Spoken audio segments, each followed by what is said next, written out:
Soft morning light spilled across the marble floor of Silverline Media's lobby, catching the faint tremor in Emma Clark's hands. She was the kind of young woman most people didn't notice: quiet voice, lowered eyes, always careful not to take up too much space. The air smelled faintly of coffee and polished glass, filled with the hum of keyboards and hurried heels. Then, over that noise, came silence. A man stood by the reception desk, tall, composed, but confused. He held out a small notepad with trembling fingers. The receptionist looked lost. People passed by, pretending not to see. Emma did. Before she could think twice, she stepped forward, her heart pounding like a fragile drum, and lifted her hands. Her fingers moved in gentle rhythm, forming words without sound. "Hello? Can I help you?" The man's eyes widened, then softened, and for a fleeting moment, the lobby felt different, quieter, warmer, as if the world itself had stopped to listen to silence speak. She didn't know that. Just a few steps away, behind the glass railing of the mezzanine, the CEO had been watching, noticing every sign, every gesture, every ounce of courage she tried so hard to hide. And that moment, small, trembling, and wordless, was about to change everything. The lobby of Silverline Media hummed like a living thing, that morning, phones ringing, heels striking marble, the soft hiss of the espresso machine from the cafe corner. Screens along the walls flickered with headlines and ad reels.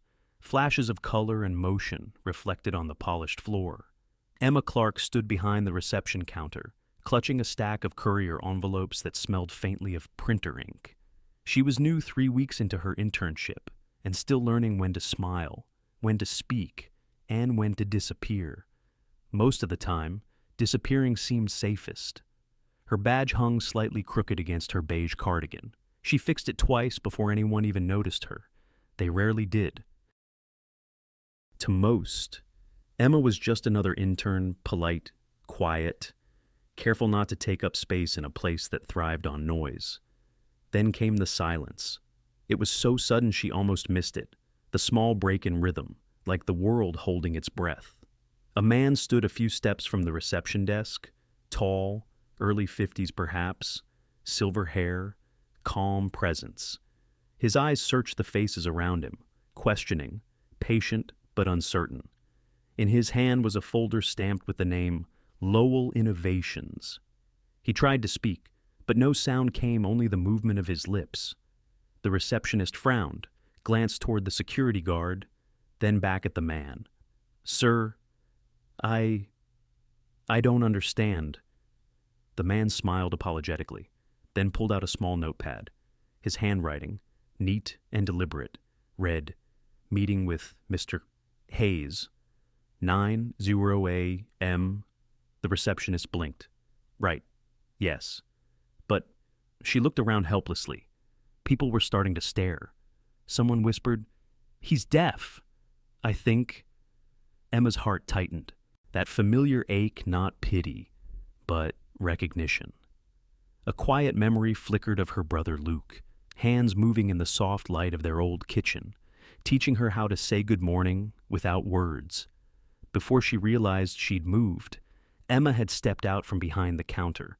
Her pulse beat loud in her ears. She hesitated one breath, two, then lifted her hands. "Good morning. Can I help you?" The man's eyes widened in surprise, then softened into something like gratitude. He signed back, his movements graceful, practiced. "You know, sign language?" Emma nodded. "A little. My brother taught me." A small smile formed on his lips. "I'm Andrew Lowell. I'm here for a meeting." People around them had gone silent, watching this wordless conversation unfold. The receptionist froze mid-step. A few interns whispered near the elevators, but Emma didn't notice them anymore. She focused on Andrew, on the clarity of his hands, the warmth in his expression. She took his folder gently and gestured toward the elevator. "This way, Mr. Lowell. I'll help you find the right floor." He nodded in thanks. As they walked, Emma could feel the eyes following her, a mixture of confusion and curiosity. Some smiled faintly, others smirked, unsure whether to be impressed or amused. The hum of gossip was softer than the tap of her flats on the marble, but she felt it anyway. "Emma!" A sharp voice cut through the air. "Vanessa?" Emma turned. Vanessa. Her supervisor, all-tailored navy suit and clipped heels, stood by the reception desk with a look that could slice through glass. "What do you think you're doing?" Emma's fingers stilled mid-sign. "He needed help," she said softly. Vanessa folded her arms. "You're an intern, not a translator. We have protocol. You can't just insert yourself like that, especially in front of clients." Her voice carried across the lobby. Heads turned. Emma's throat tightened. "I'm sorry. I just thought you thought wrong," Vanessa interrupted. Her tone edged with irritation, and something else, the need to show control. "Next time, let reception handle it." Andrew watched, silent but attentive. His gaze moved between them, reading not lips, but body language, the stiffness in Vanessa's shoulders, the apology in Emma's eyes. He didn't need sound to understand humiliation when he saw it. Emma lowered her head. Her fingers itched to sign, to explain, but words spoken or silent felt useless now. She nodded instead. "Yes. Ma'am?" The moment stretched uncomfortably. Then Andrew stepped forward, tapping Emma lightly on the shoulder.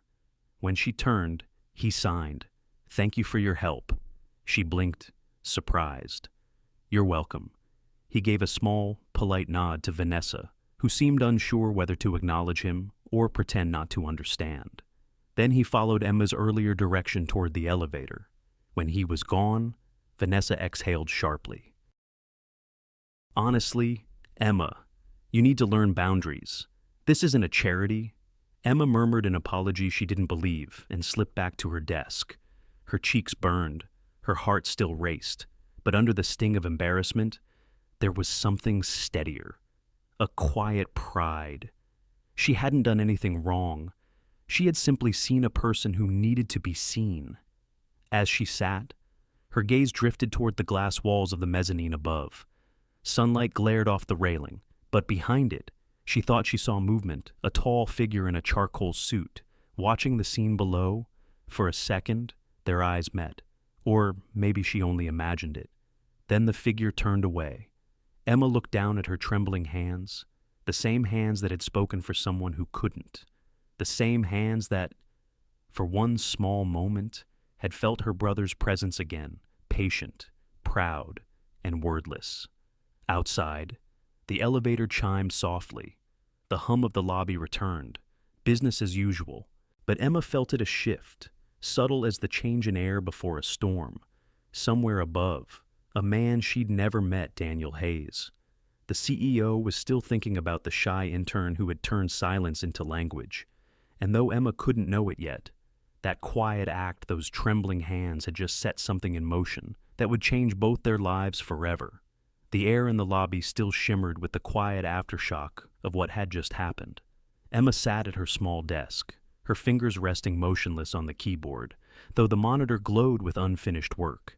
Somewhere above, she could still feel the faint trace of eyes watching, the kind that made your heartbeat quicken without knowing why. But the moment had passed. The world of Silverline was already spinning again, phones ringing, heels clattering, voices layering like restless waves. Emma drew a breath and tried to steady her hands. Just do your job. Stay small. Don't give them a reason to notice. Then, the sharp echo of heels again. That sound, she knew it too well. Vanessa.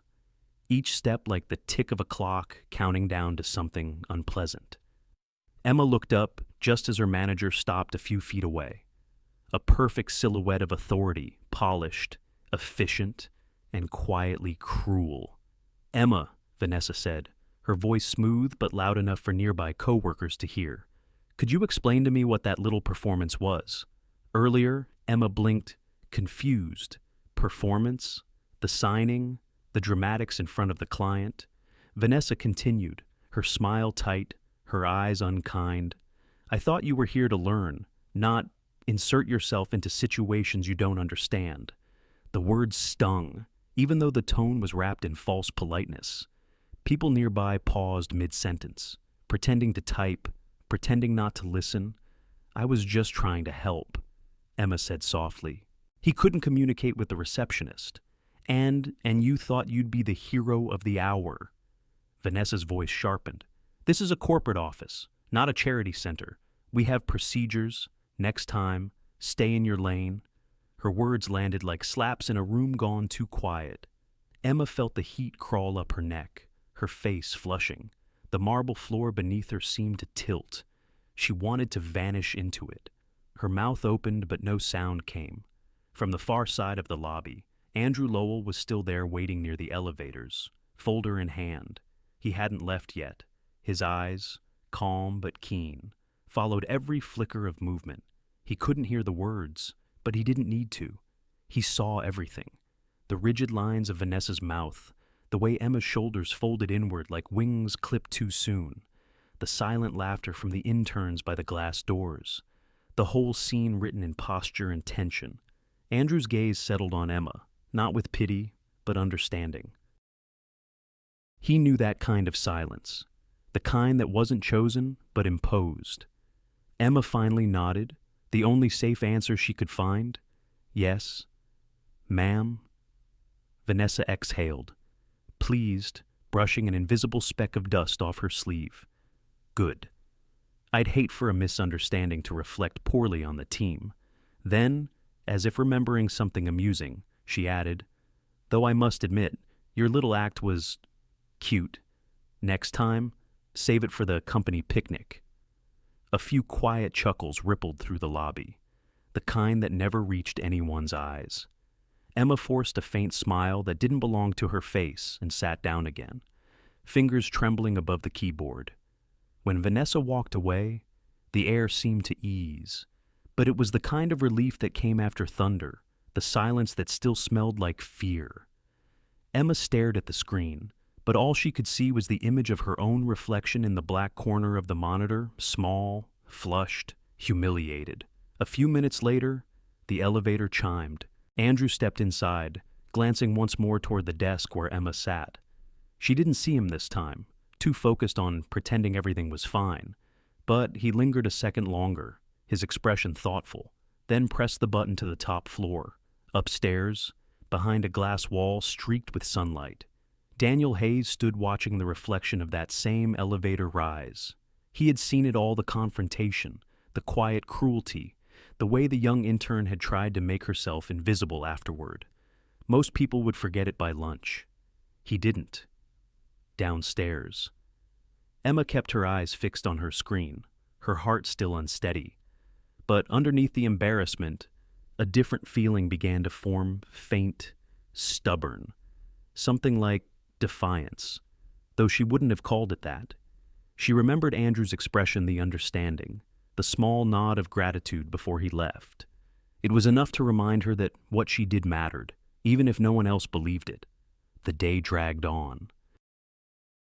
The rhythm of keyboards and phone calls returned. Vanessa passed by once more, her perfume trailing like cold smoke. Emma kept her head down, answering emails, printing reports, doing everything right. But a quiet ache stayed beneath her ribs, a mix of shame and pride, tangled so tightly she couldn't tell them apart.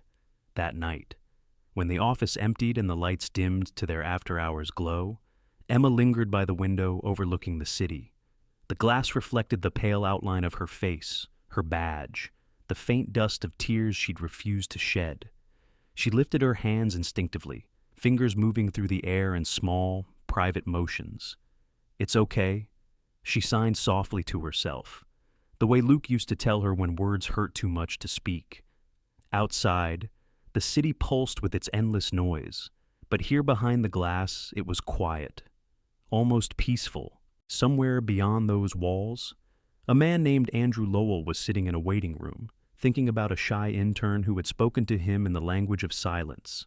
And somewhere higher still, in a corner office lit by the fading sun, Daniel Hayes was replaying that same scene in his mind, wondering how kindness could feel so rare and so powerful all at once. Emma didn't know any of that yet. She only knew that the day had left a bruise she couldn't quite see. But as she turned off her monitor and gathered her things, a strange calm followed her. like the air right before the first snow cold, still, and full of things waiting to fall. And when she stepped out into the hallway, the sound of her footsteps was soft, steady, the sound of someone who had been hurt but hadn't given up. The next morning, the lobby of Silverline shimmered with its usual precision, coffee cups in motion, phones pressed to ears, polite greetings looping like a rehearsed play. But beneath the rhythm, Emma felt the echo of yesterday's humiliation still clinging to her. The sting of Vanessa's words hadn't faded. They had only grown quieter, sinking deeper. She tried to hide behind her monitor, blending into the hum of the office. Maybe today would pass without anyone remembering. Maybe silence could protect her. But silence rarely does. By mid-morning, the sound of the elevator broke through the murmur of conversation. The doors opened, and the temperature in the room seemed to shift. Daniel Hayes stepped out tall, composed, wearing that quiet authority people noticed even when they pretended not to. His suit was immaculate, gray with subtle pinstripes, the kind that made everyone unconsciously straighten their posture. Emma froze. She had only seen him once before, in a company-wide orientation video. Now he was here, in the flesh, walking across the same marble floor she'd nearly wished would swallow her whole the day before. He spoke to no one at first, just scanned the lobby with calm, deliberate eyes that missed nothing. He walked past the front desk, his expression unreadable, and stopped by Vanessa's workstation. Conversations died mid-sentence. The only sound left was the soft clicking of the ceiling vents. Vanessa, his voice was low, even, but carried like distant thunder. "Could you step over here? Please." She turned, startled, then quickly smiled. "Of course, Mr. Hayes." He gestured lightly toward the reception area where several employees had begun to watch. "Yesterday, there was an incident here. A guest who was deaf arrived for a meeting. I understand there was some confusion." Vanessa's smile stiffened. "Oh, yes, it was handled, sir. Just a small misunderstanding." Daniel's gaze didn't waver. "Handled? That's an interesting word." He turned slightly, looking toward Emma, who was trying to disappear behind her desk again. "Miss Clark, could you come here?" Her breath caught. Every instinct screamed no, but she rose slowly, smoothing her cardigan, and walked forward under the weight of 100 curious eyes. Daniel's tone softened slightly. "You were the one who assisted Mr. Lowell." "Correct." Emma nodded, voice barely audible. "Yes, sir. He needed help. I know some sign language, so you used it." Daniel finished for her. When no one else could, a murmur moved through the room, like wind through leaves. Vanessa shifted uncomfortably. It wasn't her place. "Sir," she interjected quickly, "she's an intern. I simply reminded her of protocol. The situation could have been misunderstood." Daniel turned back to her. His calm had the kind of weight that didn't need volume. "Misunderstood," he repeated quietly. Then, after a pause, "I was standing on the mezzanine, Ms. Perez. I saw the entire thing. The color drained from Vanessa's face. Around them, the lobby held its breath. I saw a guest left struggling to communicate, while half a dozen employees stood by, unsure what to do," he continued. "And I saw a young intern take initiative not for attention, but to help another human being. That's not a misunderstanding. That's leadership." The silence that followed was deep enough to hear the hum of the air conditioner. Emma felt her cheeks flush again, but this time, it wasn't shame. It was disbelief.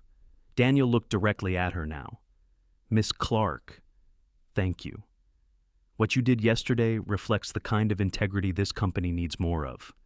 Her lips parted, but no words came. She only nodded faintly. Then he turned to Vanessa again, his voice still measured but firm. "Ms. Perez, I appreciate your commitment to policy, but next time, remember that empathy isn't a disruption to business. It's what keeps it human. Let's make sure we encourage that." A few soft gasps rippled through the room. Someone near the elevator whispered, "Did he just, before cutting themselves off?" Vanessa tried to recover, forcing a professional smile that didn't reach her eyes. "Of course. Mr. Hayes understood."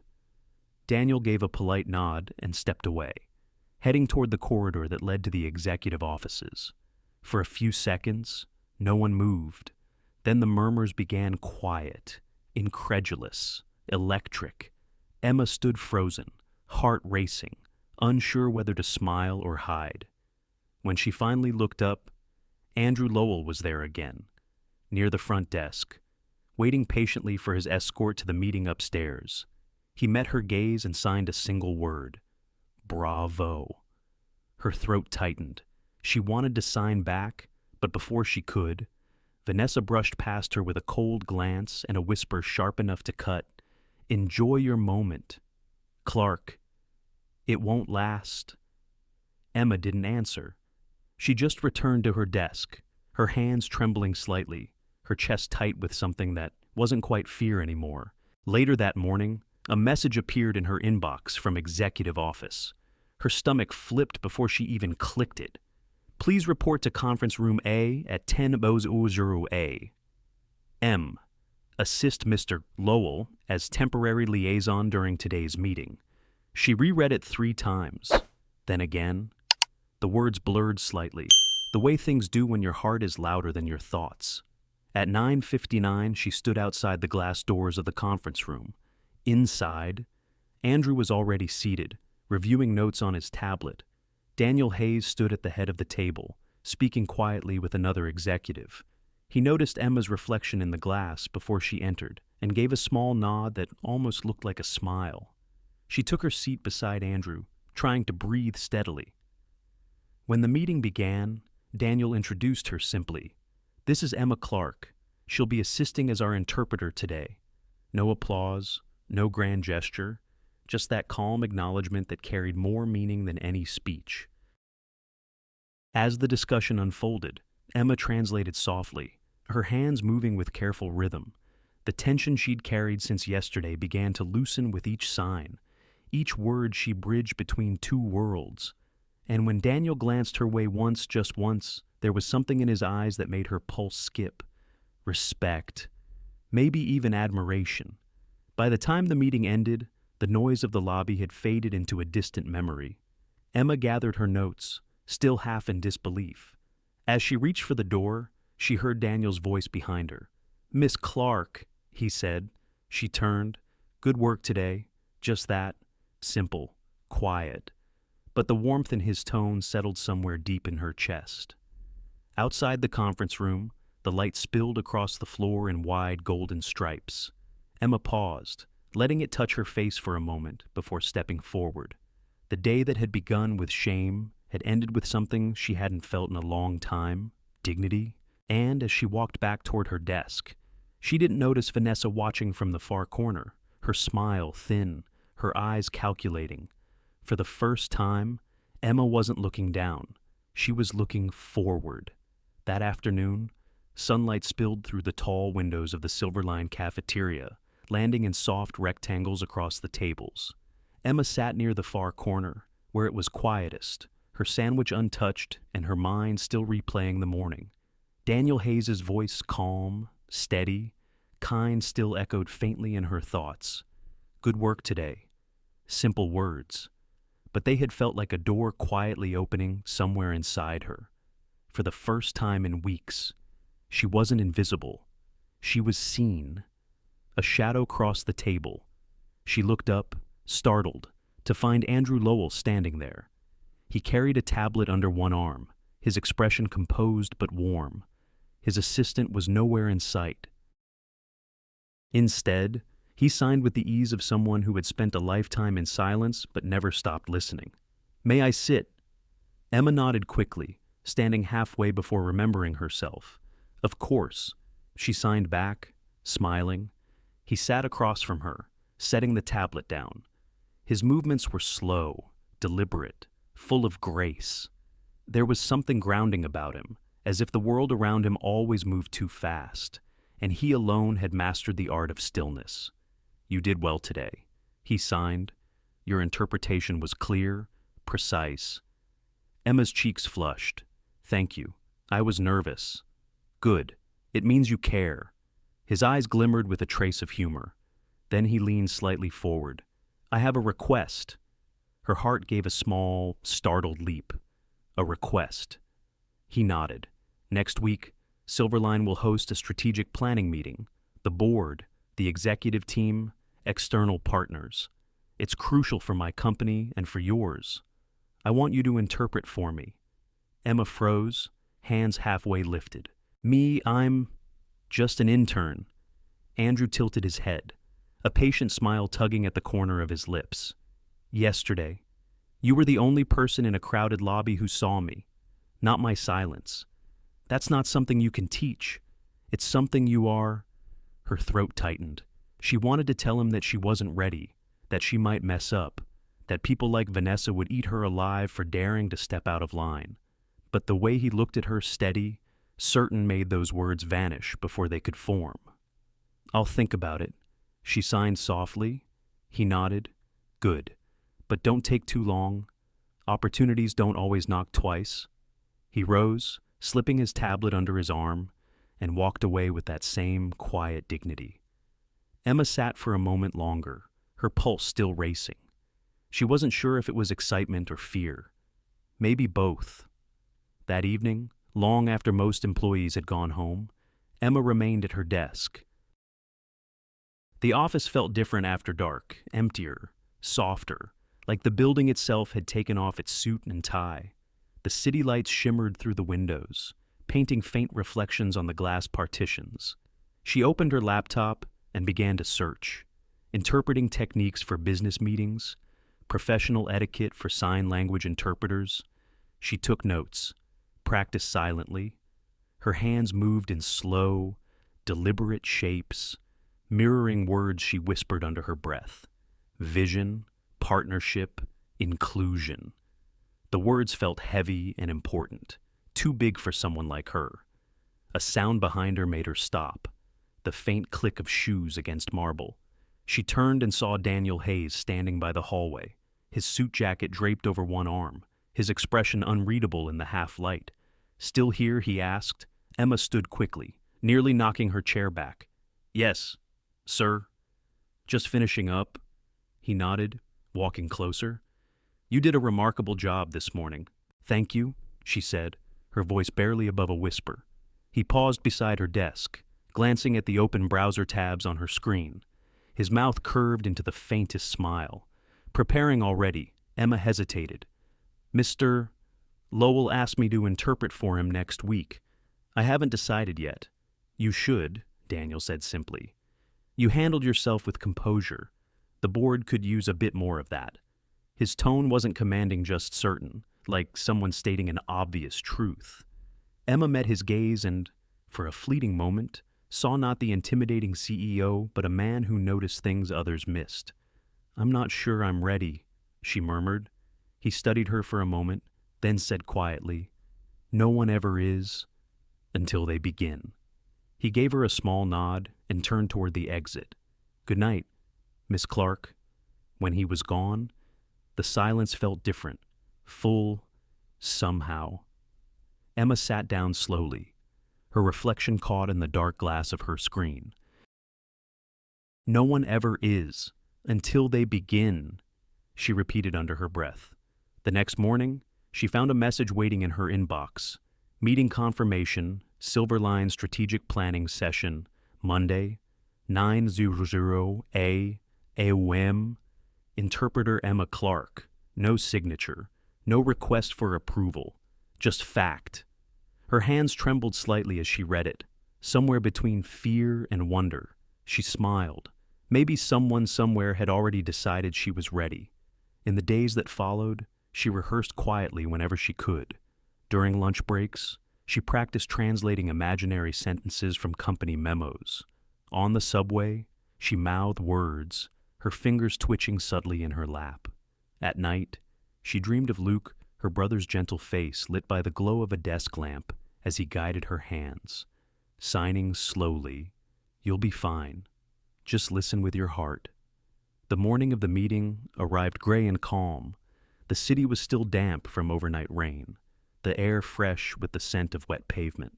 Emma stood before the tall glass doors of the conference wing, her reflection staring back at her. She wore her best blazer, a soft cream color, and her hair pulled neatly behind her ears. Her palms were damp, but her expression was steady. Inside, the boardroom buzzed with quiet conversation. Executives gathered around the long table, papers shuffling, coffee cups clinking. Andrew sat near the head, his tablet ready, his eyes meeting hers with reassuring calm. Daniel was already there, speaking to one of the directors. But when Emma entered, his gaze lifted just briefly, long enough for her to catch it, long enough for a flicker of warmth to pass between them. She took her place beside Andrew, her hands weighted, still and patient. The meeting began. For the next hour, Emma translated every word, her gestures smooth, confident. Her mind stopped thinking about fear. It only listened to the rhythm of voices, to the pauses that needed meaning. She became the bridge between sound and silence, between presence and understanding. When it ended, there was a moment of stillness, the kind that holds gratitude inside it. Andrew looked at her and signed, "You did perfectly." Daniel, gathering his papers, added quietly, "Miss Clark, you may have just set a new standard for us." Her heart swelled, but she only smiled and said, "Thank you, sir." As they left the room, sunlight poured through the windows, bright and gold, catching in the glass and scattering across the floor like something new beginning.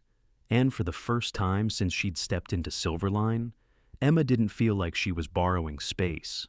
She felt like she belonged. That evening, the city shimmered beneath a fading gold sky, the kind of light that makes everything look softer, even the glass towers of downtown.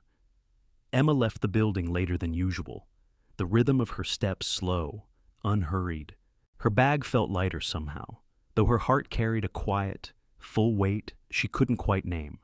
The meeting with the executives, Daniel's approving nod, Andrew's silent thank you. It all lingered in her mind like a melody that refused to fade. Outside, the air was cool.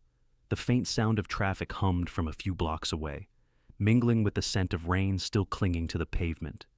Emma pulled her cardigan tighter and started toward the train station. But halfway down the street, she stopped. Across the road stood a small cafe with warm yellow lights and the faint tune of an old piano drifting through its door.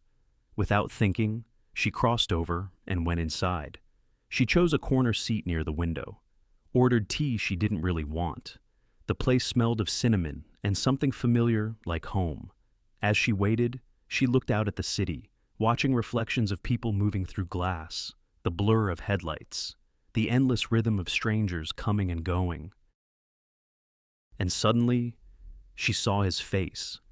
Not really there, but in memory, Luke, her brother, 2 years older, forever 26 in her mind.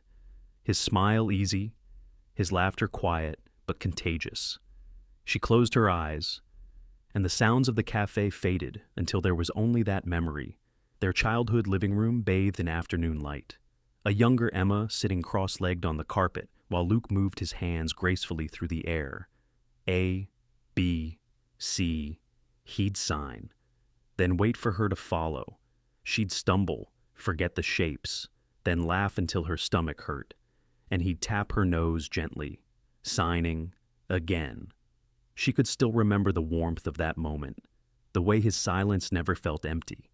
It was full of patience, full of love. When Luke lost his hearing at 12 after an illness no one saw coming, the world around them grew loud with pity. But not him. He had refused to let silence shrink his world. He painted, played piano by memory, learned to lip read better than anyone in his class. And through all of it, he taught her something more important than words could ever say: how to listen with her heart. Emma stirred her tea absent-mindedly, the spoon clinking softly against the cup. "You'd laugh at me now?" "Luke," she whispered under her breath. "Me, standing in a room full of CEOs, trying not to trip over my own hands. The memory answered in silence, but she could almost feel it, the warmth of his grin, that proud, teasing sparkle in his eyes. Her tea had gone cold when she finally looked down at her hands. She turned them palm up, studying the faint lines. The same hands that had fumbled through signs as a child now carried someone else's voice, someone else's story. She felt a rush of gratitude so deep it ached. Maybe this was why she had found her way to Silverline. Not for a resume line, not for approval, but for this. For the chance to turn everything Luke had given her into something that still lived, still spoke. Outside, a bus rolled by, its windows glowing in the dusk. The sound of laughter spilled from a nearby table, pulling her gently back to the present. Emma smiled faintly and reached into her bag, pulling out the old photo she always carried. The edges were frayed, the color fading. Luke stood beside her in the picture, his arms slung around her shoulders, both of them squinting at the sun. On the back, written in his careful handwriting, were 3 words, "Keep shining." She traced the letters with her thumb. For a moment, she let herself remember the hospital, the sterile smell, the quiet machines, the day everything went still. The grief that had once hollowed her out now felt softer, worn down by time. She realized she wasn't crying. She was smiling. Because somewhere, somehow, she could almost feel him sitting across from her, proud of the woman she was becoming, proud that she had kept his language alive. The cafe door opened, a gust of cool air brushing her cheek. She looked up and caught her reflection in the glass, calm, steady, a little older than she felt. Then she noticed a small child at a nearby table, maybe 5 years old, using sign language with her mother. Simple signs, thank you, cookie, love. The sight filled her eyes with quiet wonder. Emma couldn't help herself. She smiled, and when the little girl noticed, she signed softly, "Beautiful." The girl giggled, hiding behind her mother's sleeve, but returned the sign shyly. Something in Emma's chest loosened. It was as if life had found a small, tender way to whisper back, "He's still here?" When she finally stepped out of the cafe, the evening had turned to night. The air smelled of jasmine from the planter boxes along the sidewalk. The city lights blinked like constellations. She walked slowly, her heels tapping against the pavement, not rushing anywhere. Each step felt lighter than the last. At the corner, she paused beneath a street lamp. The glow painted her in amber. She lifted her hand, fingers moving gently in the empty air, a habit she hadn't broken. "Good night, Luke." A breeze answered, soft and cool, brushing her hair across her face. In the reflection of a nearby window, she thought she saw him again. Not a ghost, not a vision, just the sense of him. The quiet smile, the nod that said, "I see you." Emma took a breath that felt like forgiveness, like peace. The noise of the city returned around her, the honk of a cab, laughter spilling from a rooftop bar, the rustle of a newspaper caught by the wind. But underneath it all, she felt the hum of something steady, healing. When she reached the station, she turned once more toward the skyline. The lights of Silverline Tower stood bright against the dark sky. Somewhere inside, her future waited, full of things she hadn't imagined yet. She smiled, the kind of smile that comes from both sorrow and strength, then whispered softly to herself, "Keep shining, Em." And with that, she stepped onto the train, the doors sliding closed behind her, carrying her forward into a night that felt finally kind. Morning sunlight filtered through the tall glass windows of Silverline's top floor, painting slow-moving reflections across the polished table. The boardroom was a world of order and precision, sleek chairs, cold coffee cups, quiet conversation layered with tension.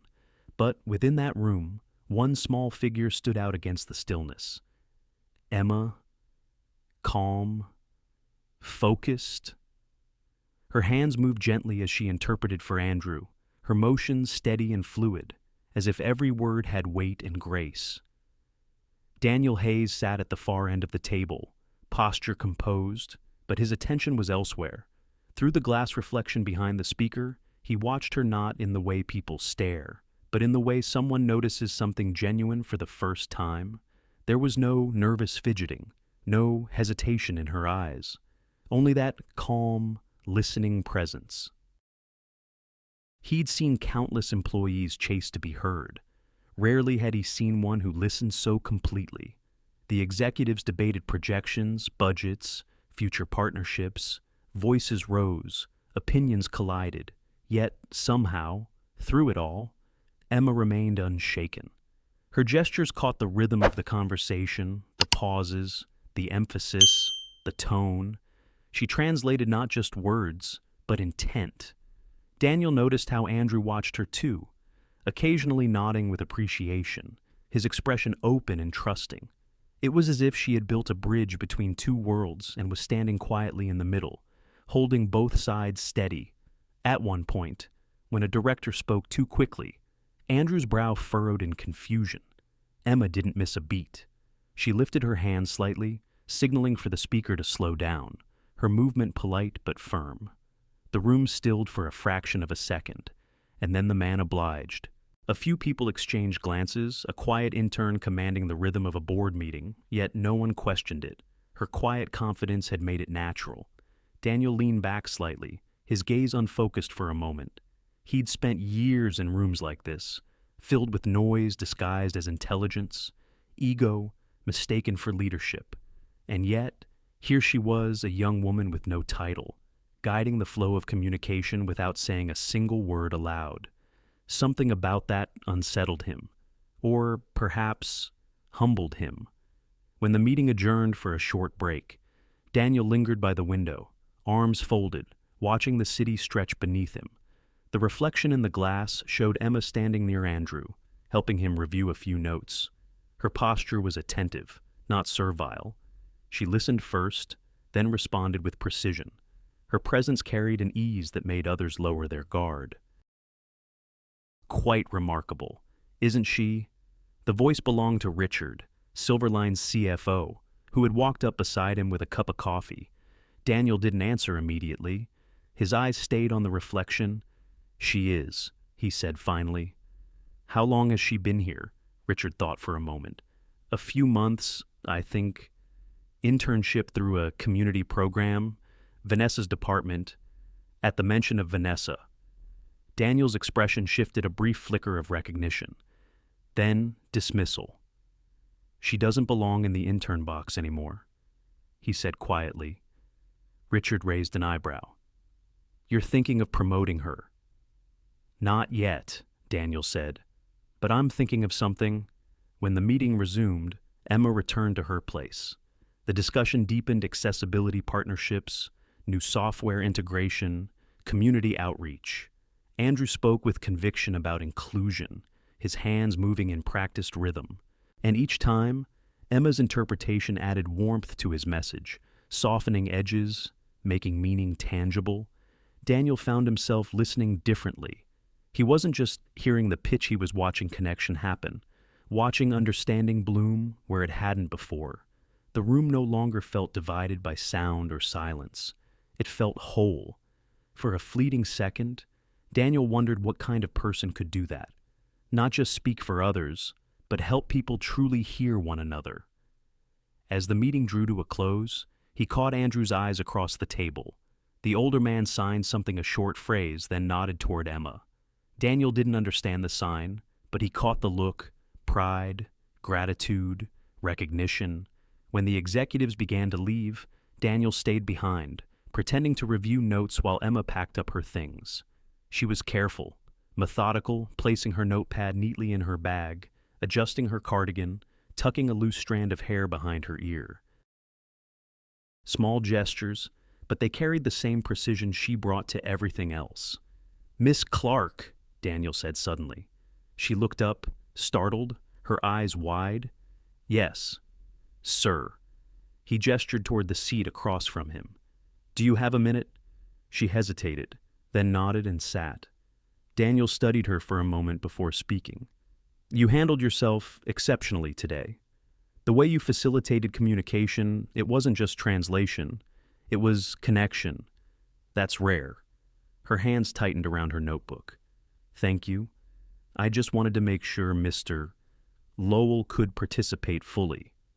That's exactly what you did, he said, leaning slightly forward. Most people wait years to develop that kind of composure under pressure. You seem to have it naturally. Emma blinked, unsure what to say. Compliments still made her uneasy, especially from him. I'm not sure it's composure, she murmured. I just focus on the person I'm helping. It's easier that way. Less about me. Daniel smiled faintly. That might be why it works. The room was quiet except for the faint hum of the air conditioning. Sunlight shifted across the table, touching her face. Daniel caught himself studying the way her expression softened when she listened, that quiet empathy radiating without effort. Mr. Hayes, she said after a pause. May I ask something? Of course. Why did you let me do this? He considered the question. Because you earned it, and because sometimes the right people show us what leadership really looks like even when we don't expect it. Her breath caught. There was nothing grand in his tone, but it carried a truth that would stay with her. Thank you, she said quietly. He gave a small nod. You'll go far here. Miss Clark? Don't let anyone convince you otherwise.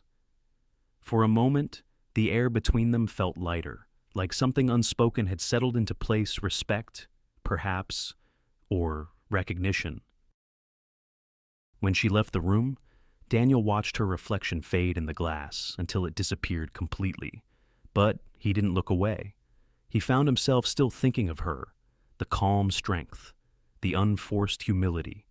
In a company built on noise and speed, she was the quiet that made people listen. Outside, in the hallway, Emma paused by the window, the city stretching out below. She took a deep breath, unaware that, behind the mirrored glass, Daniel was still watching, his thoughts lingering longer than he intended. For both of them, something had shifted, something small, almost invisible, but real, and though neither would name it yet, both understood this was only the beginning. The announcement came on an ordinary Thursday morning, one of those days when the air outside smelled faintly of rain, and the office hummed with the sound of keyboards and half-finished conversations.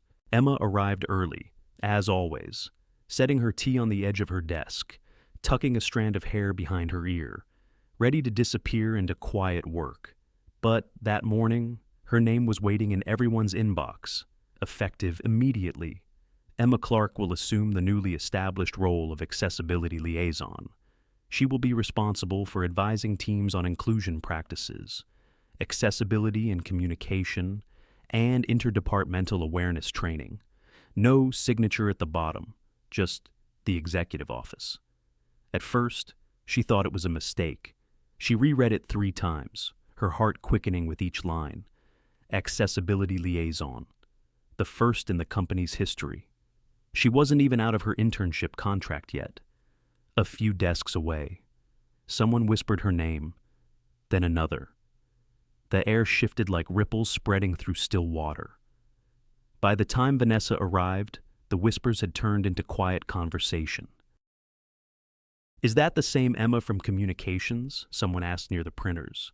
The one who signed for that tech guy. Vanessa's heels struck the floor sharply as she walked by, her face a mask of polite composure.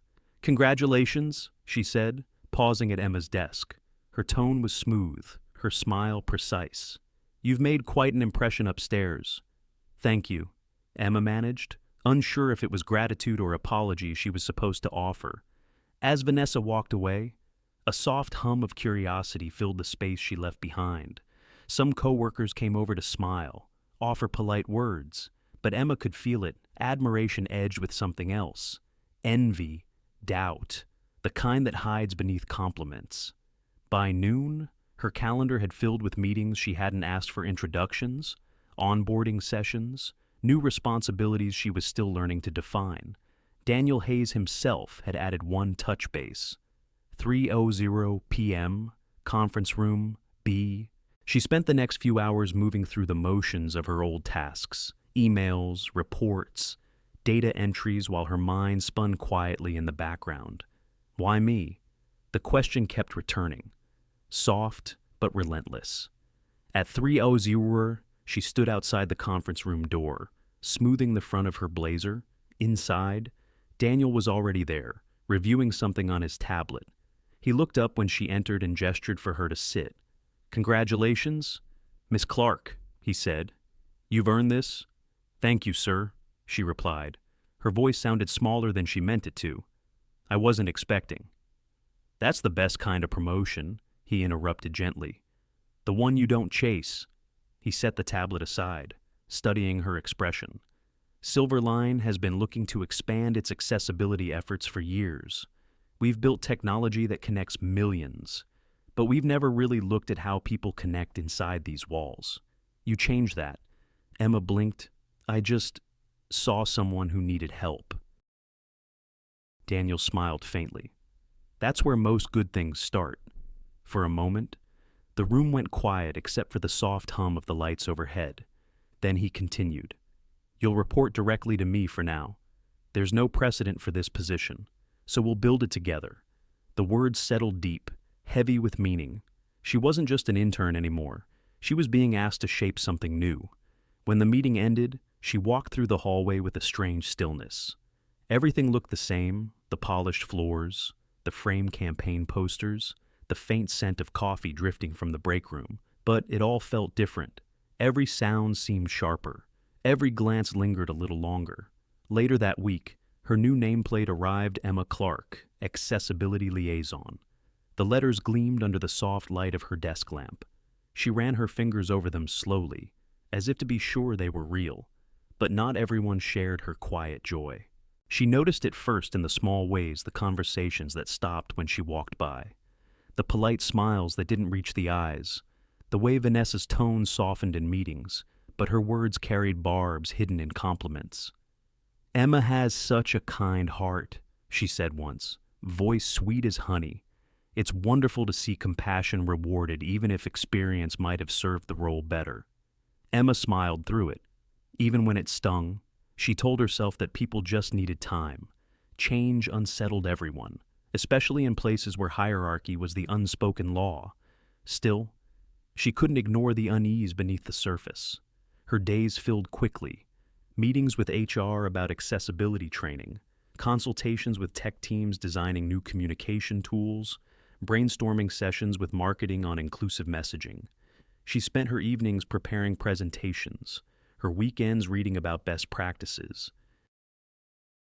Yet, through the exhaustion, there was a spark inside her, a purpose she hadn't known she needed.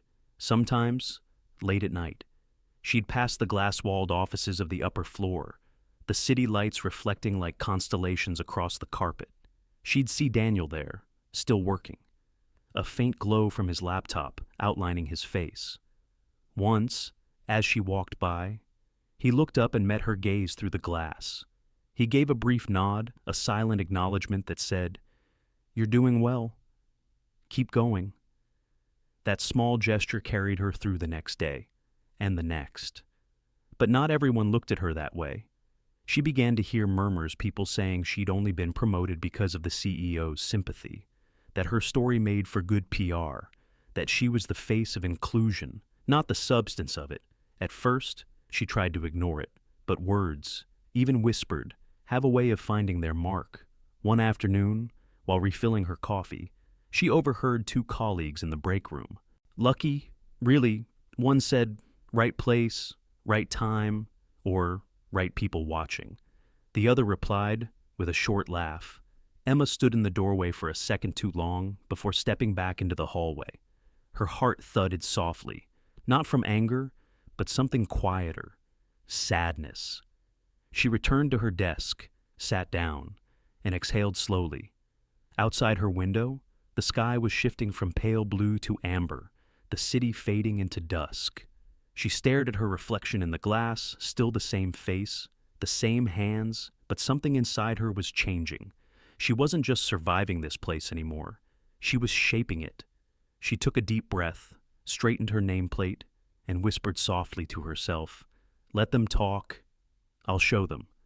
In that quiet moment, as the office lights dimmed and the world outside turned gold, Emma didn't feel small anymore. She felt steady, grounded. Unaware that above her, in his office, Daniel was still at his desk watching the same sunset and thinking the very same thing. The weeks that followed felt different, quieter, but heavier. The kind of quiet that carries whispers underneath. Emma could feel them before she heard them. The small pauses in conversations when she entered the room.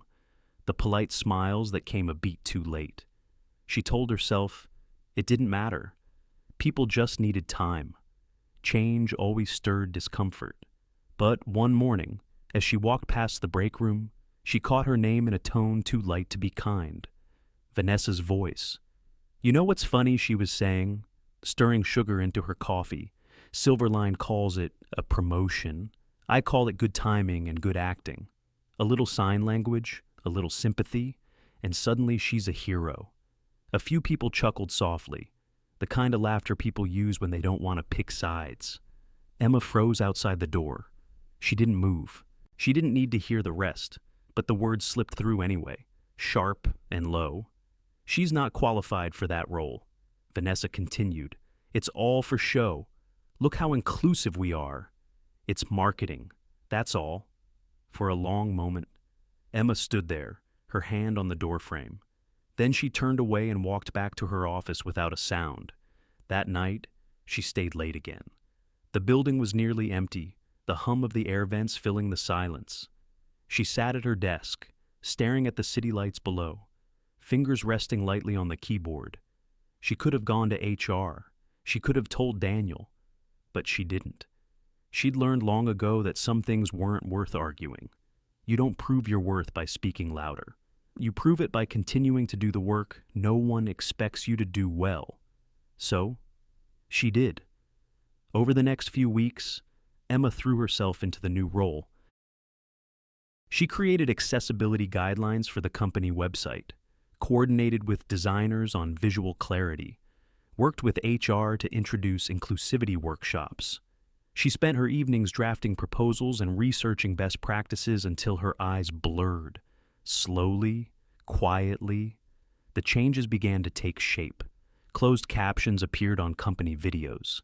Sign language interpreters were hired for major events. Meeting rooms were equipped with visual alerts and caption screens. It wasn't glamorous work, but it mattered. Still, the whispers didn't stop. Some called her the charity project. Others joked she was Daniel Hayes' pet cause. None of it reached him directly. Or, if it did, he didn't show it. He treated her the same, measured, respectful, quietly encouraging. Every so often, he'd send her short notes. Good progress, keep pushing, or simply, well done. They weren't grand gestures, but to Emma, they meant everything. The tension came to a head one afternoon during a department meeting.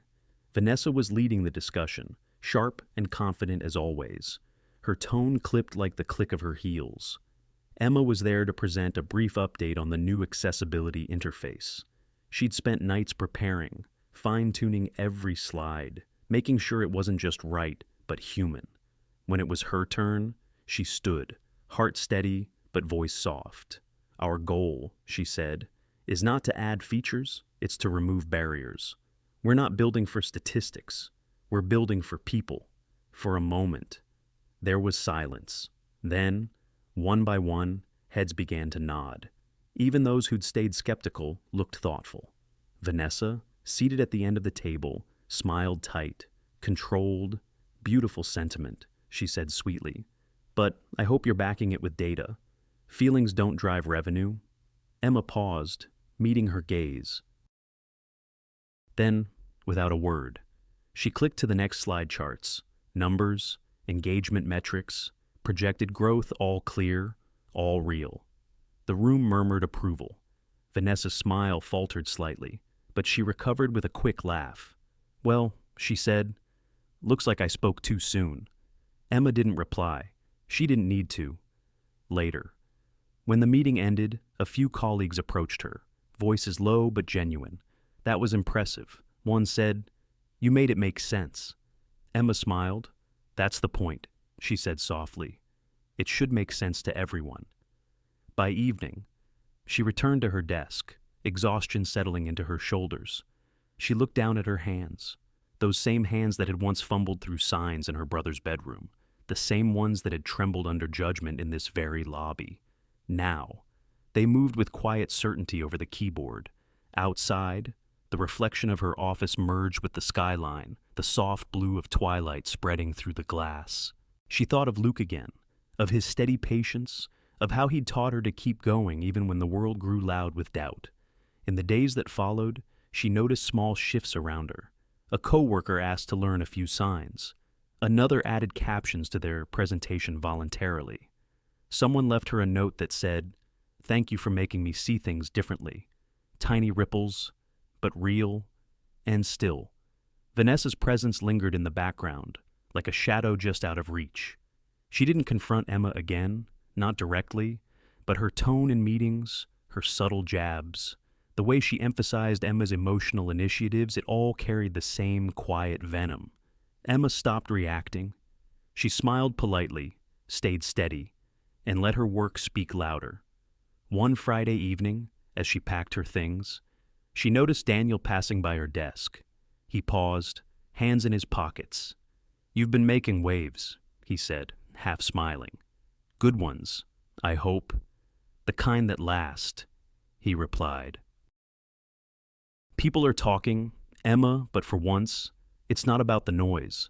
It's about the change. She looked at him for a moment, unsure how to respond. "Thank you," she said finally. He nodded, then added softly, "Let them talk. You're doing something they can't ignore." And with that, he walked away. Emma stood there a while, watching his reflection fade down the hallway. The hum of the office had quieted, the last light of sunset turning the floor golden. She exhaled slowly, a calm smile touching her lips.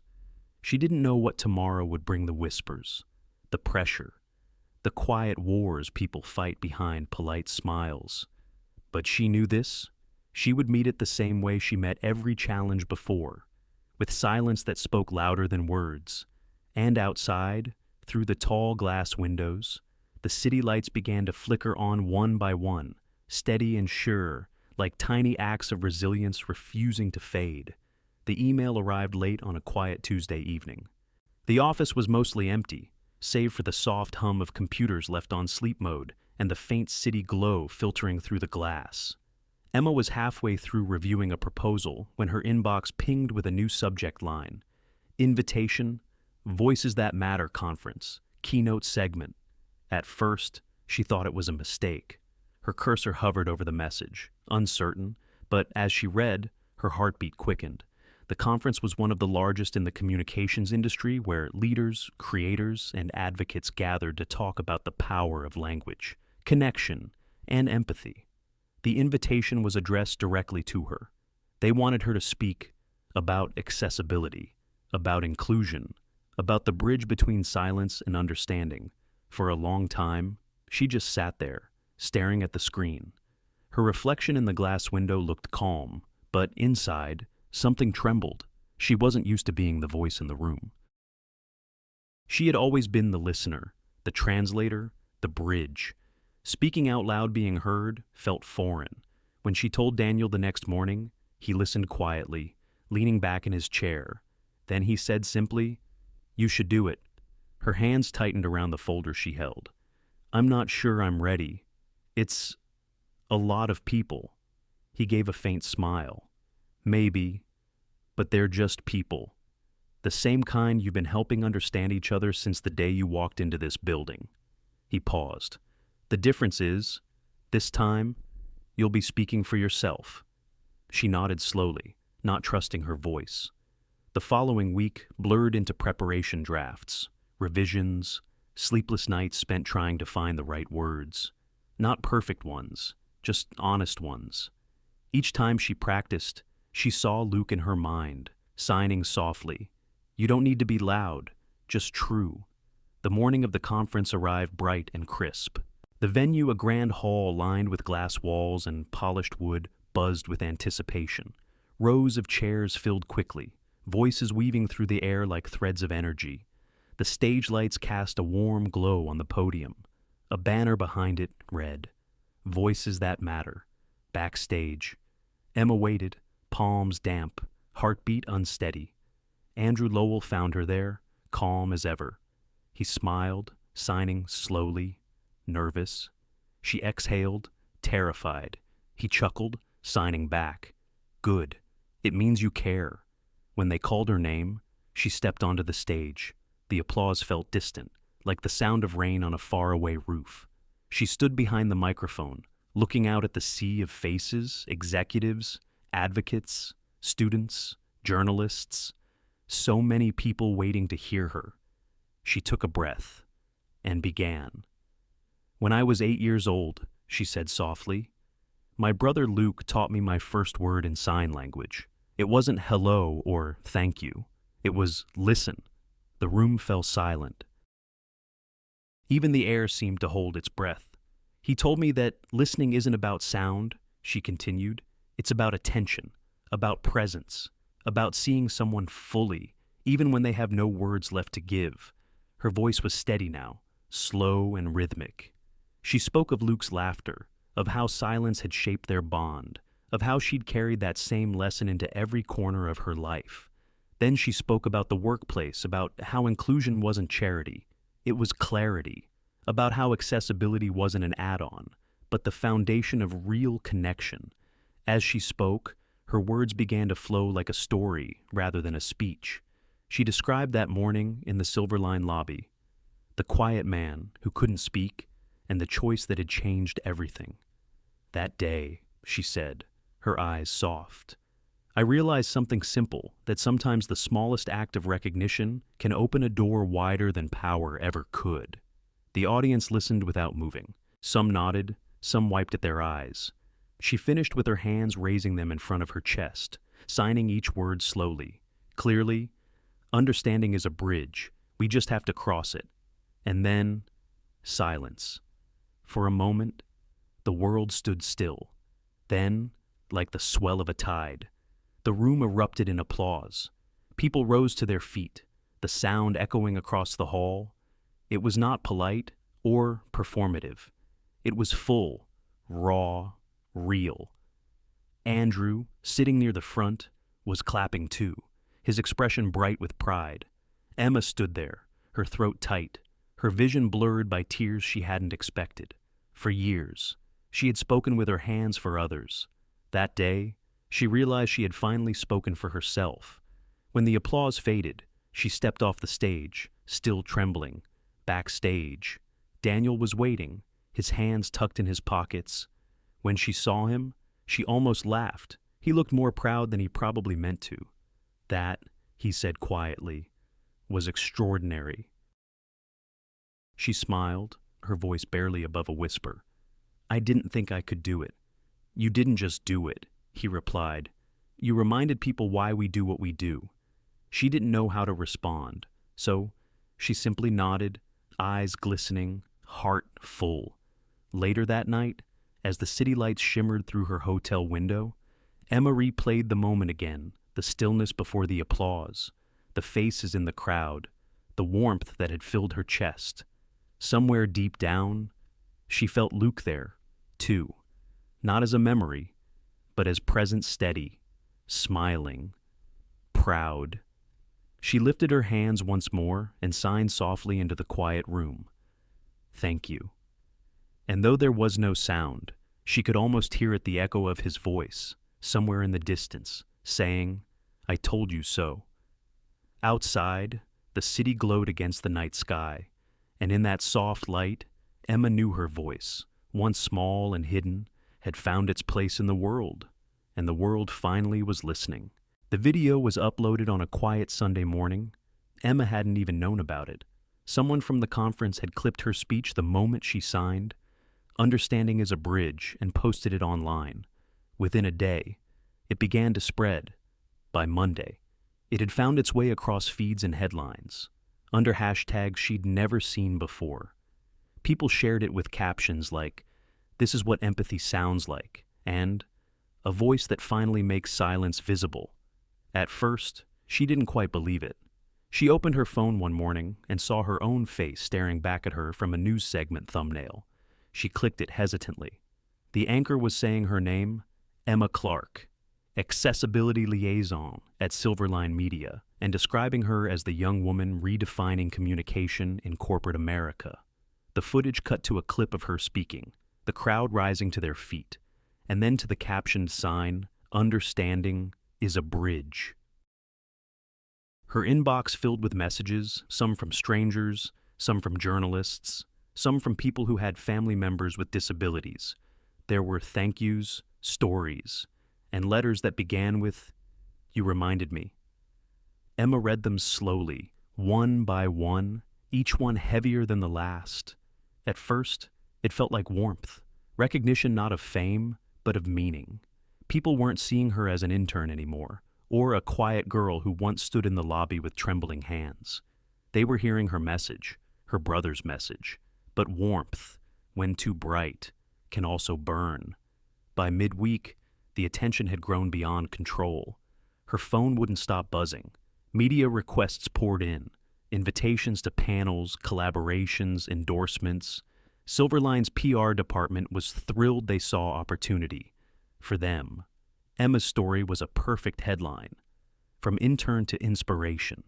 In meetings, executives began referring to her work not as the Accessibility Initiative, but as the Emma Project.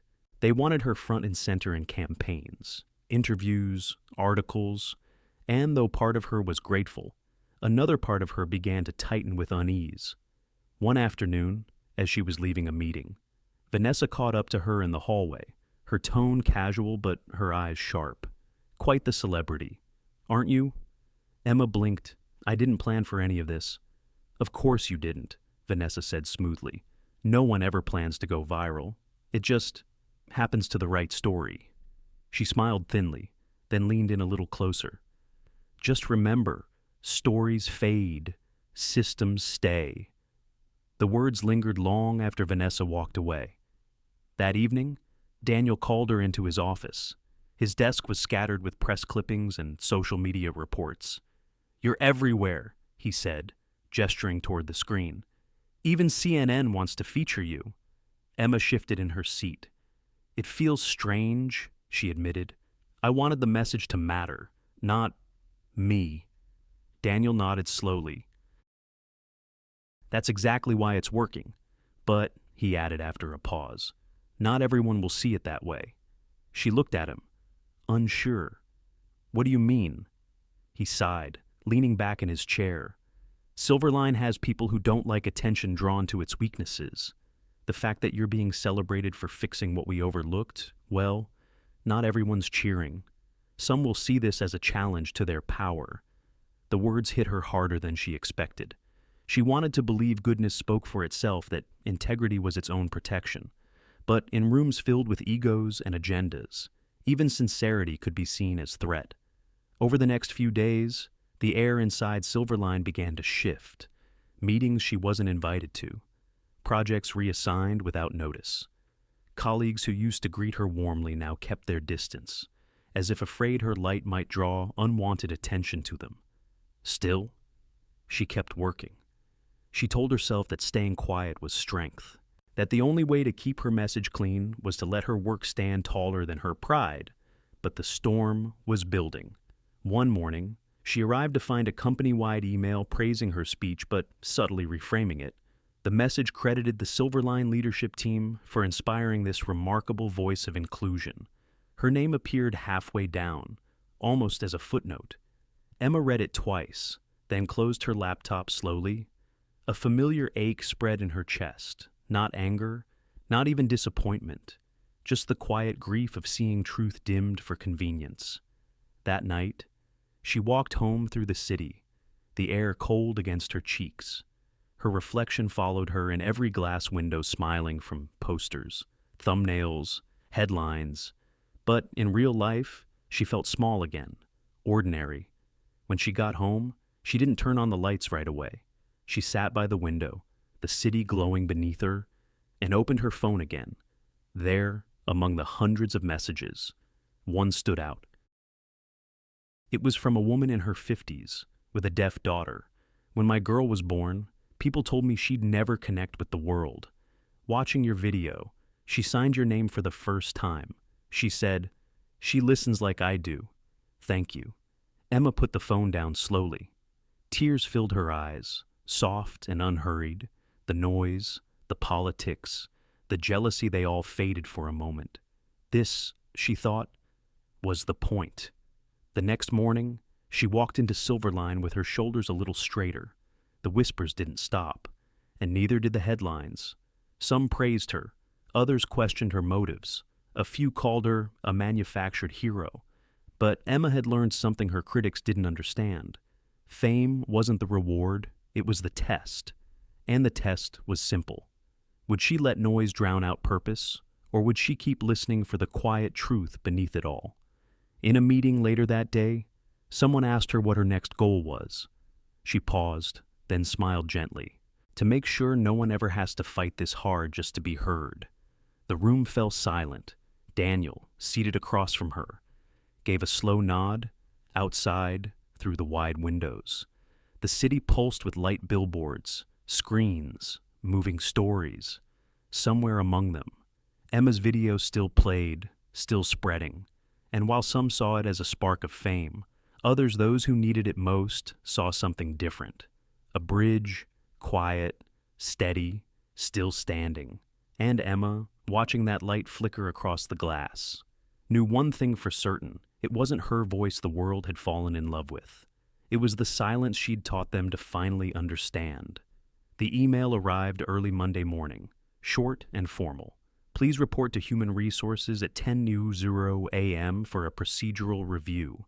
No explanation, no context, just that. Emma read it twice, her hand still resting on the mouse.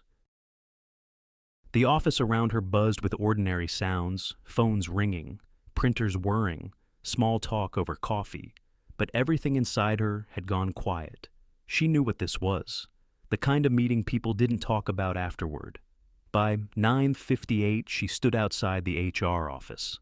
The frosted glass door reflected her faint outline, small, steady, a little pale. She smoothed her skirt, drew a breath, and stepped inside. 3 people waited at the table. One, she knew Karen from HR, polite but sharp.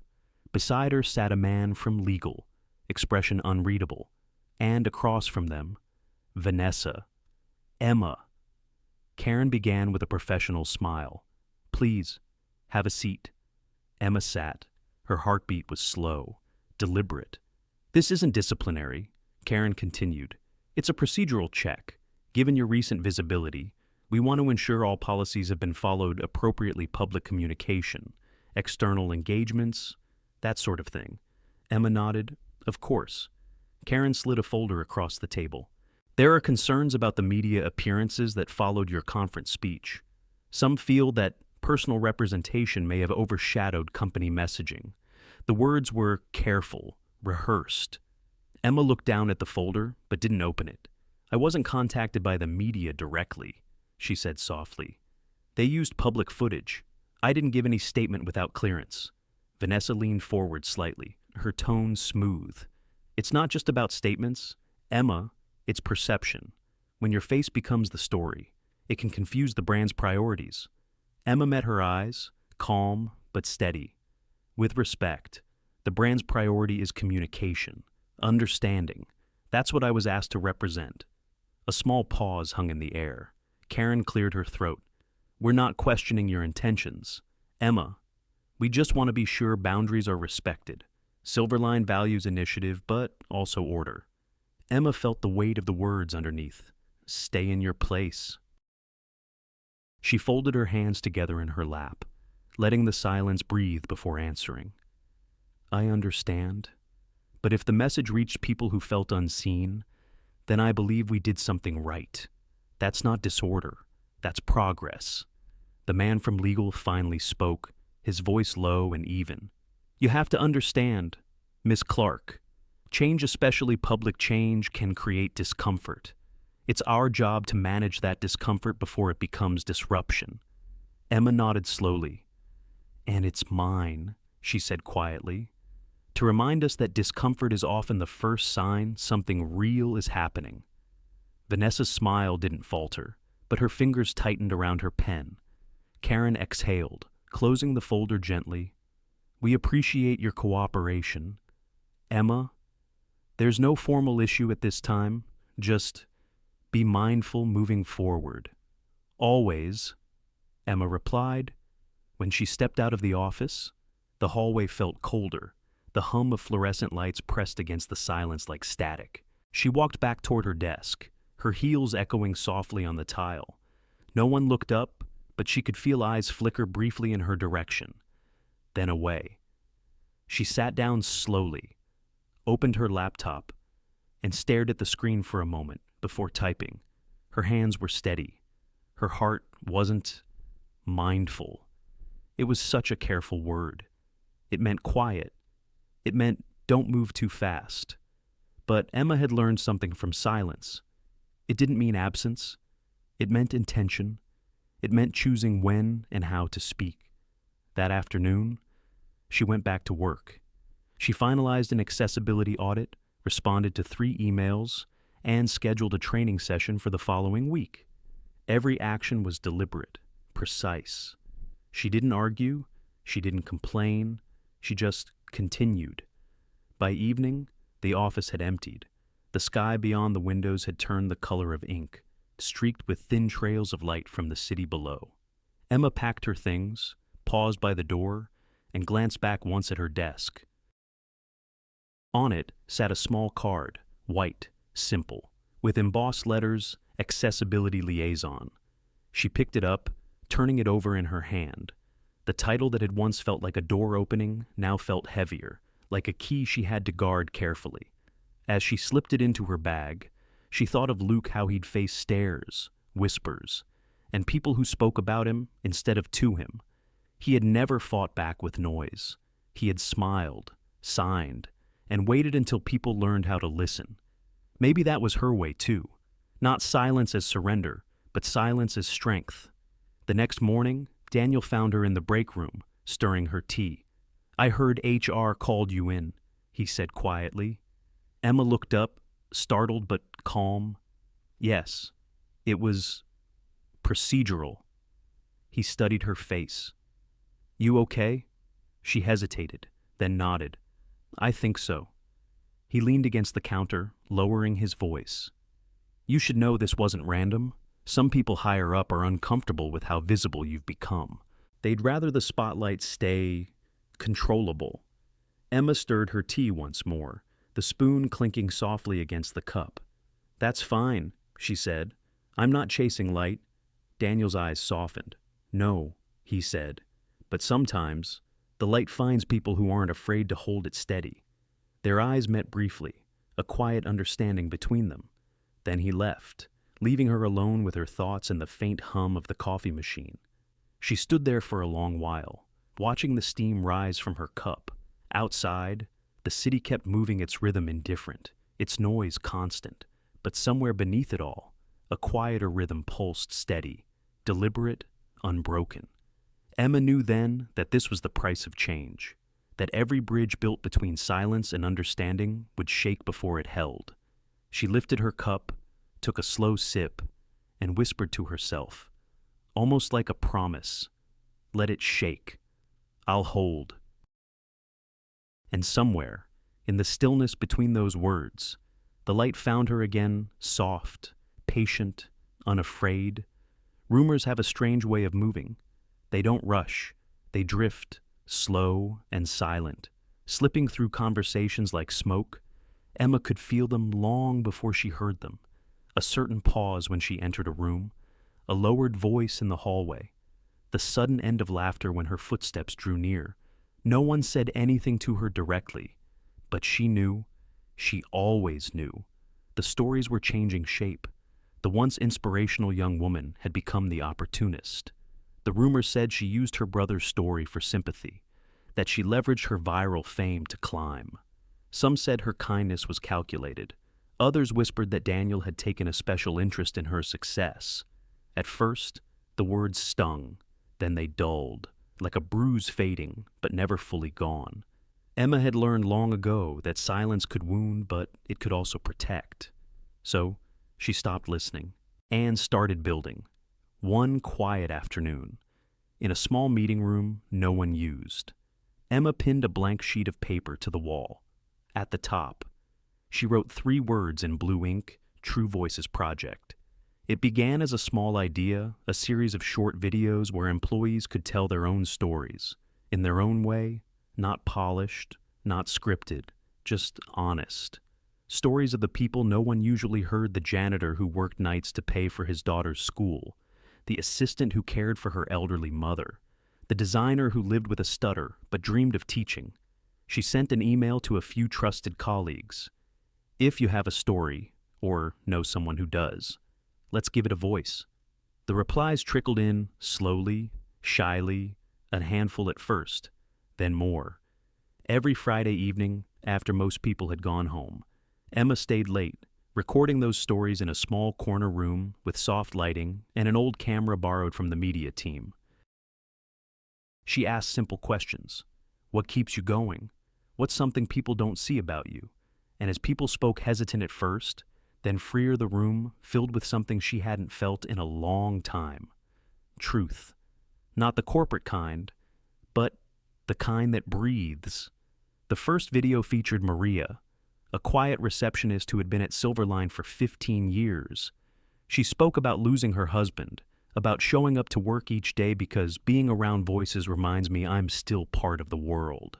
When Emma uploaded it to the internal network, she didn't expect much. By morning, the video had over 1,000 views, dozens of comments. People wrote things like, "Thank you, Maria. I didn't know. You're stronger than we realized." Then came others. A security guard who wrote poetry, a coder who was partially blind but designed with sound instead of sight, a marketing intern who'd grown up in foster care and said, "This is the first place I've ever felt like I belong." Each story peeled back a layer of the company's polished surface and revealed something raw beneath it, something human. Of course, not everyone was pleased. A week later, Emma received an email marked confidential. It came from Vanessa, now CCing 2 HR executives. While the intentions of True Voices are admirable, please ensure all future content aligns with corporate branding guidelines. Personal narratives can reflect negatively on the company if misinterpreted. Emma read the message slowly, feeling the familiar tightening in her chest. She closed the laptop, walked to the window, and watched the late sunlight spill across the skyline. Somewhere deep inside, she smiled, because if people were warning her about being misinterpreted, it meant she was finally being understood. That night, she wrote in her notebook, "When truth makes people nervous, it means it's working." The following week, she kept going. Daniel heard about the project through whispers of his own. When he found Emma editing one of the videos late one evening, he leaned against the doorframe and watched quietly for a moment before speaking. "You're building something important here," he said. Emma turned, surprised. "I'm not sure it's important yet." He shook his head. "It already is. You're giving people what companies forget: they need permission to be seen." She smiled faintly. "It's not official yet. HR hasn't exactly approved." Daniel's expression softened. "Then maybe we don't need permission this time." For a moment, neither of them spoke. The computer screen cast a soft glow across her face, and the quiet between them felt almost sacred. But even quiet revolutions leave echoes. Soon, the True Voices page began circulating beyond Silverline's walls. An employee shared one of the clips online, and it spread quickly again. The comments were full of gratitude, empathy, stories from other companies saying, "We need this too." And with that, the whispers returned, this time louder, more pointed. She's making it about herself again. She's undermining leadership. She's trying to build her own brand. Emma heard them all, but she didn't flinch. She knew the truth: the project wasn't hers to own. It belonged to every quiet soul who had ever felt unseen in the hum of corporate life. Every person who had a story, but no microphone.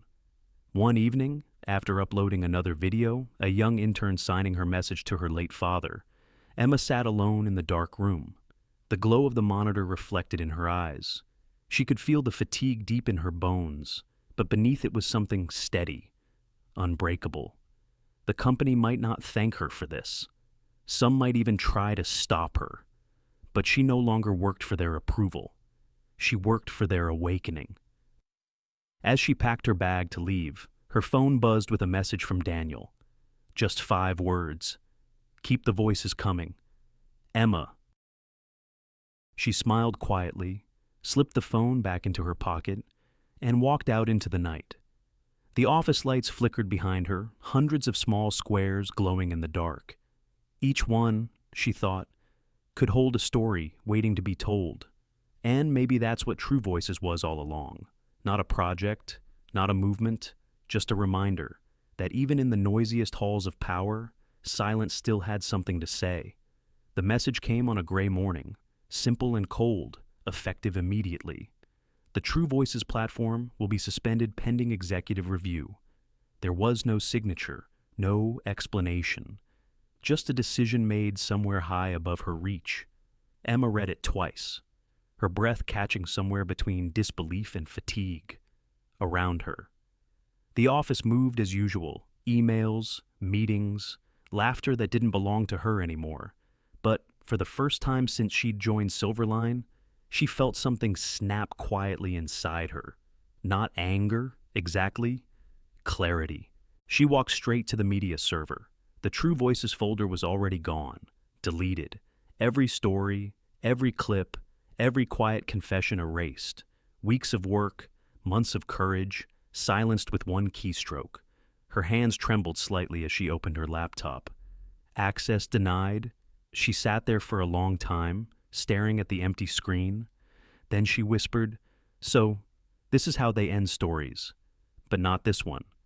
That afternoon, she called a few colleagues she trusted: Maria, the receptionist who'd shared her story first; Evan from IT, who'd helped her with uploads after hours; Priya from design, who'd cried quietly after recording her own piece about being overlooked.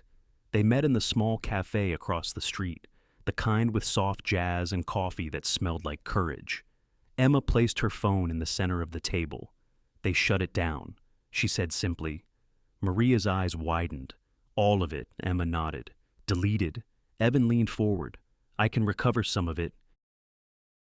Maybe not everything, but enough. Priya exhaled sharply. Do they even have the right to do that? Emma looked at her hands. It doesn't matter if they have the right, she said. They think they have the power.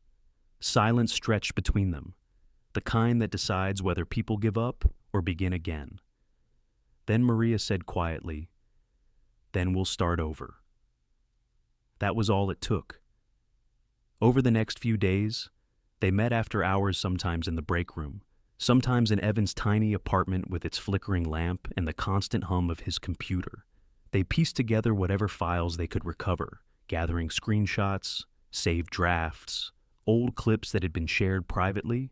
One by one, the stories began to reappear imperfect, incomplete, but alive. As they worked, others began to join. People who had once stayed silent started sending messages. I still have my recording. Use my name. They can't erase what we said. The team grew quietly, like roots spreading underground. But Silverline's walls had ears.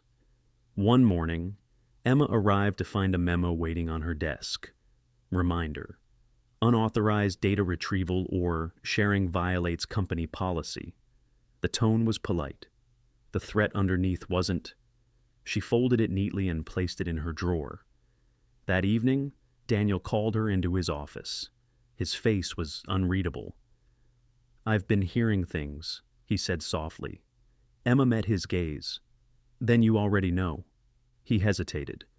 They're saying you've been distributing company material without approval, that you're organizing something. I'm restoring something, she replied. Her voice was calm. Something that mattered. Emma, he began carefully. You need to be smart about this. They're watching every move now. I know, she said. But tell me, if silence is their rule, how long before it becomes our habit too? He didn't answer. His eyes dropped to the table, where her badge rested between them. "You're brave," he said finally. But bravery here comes with consequences. Emma stood. So does obedience.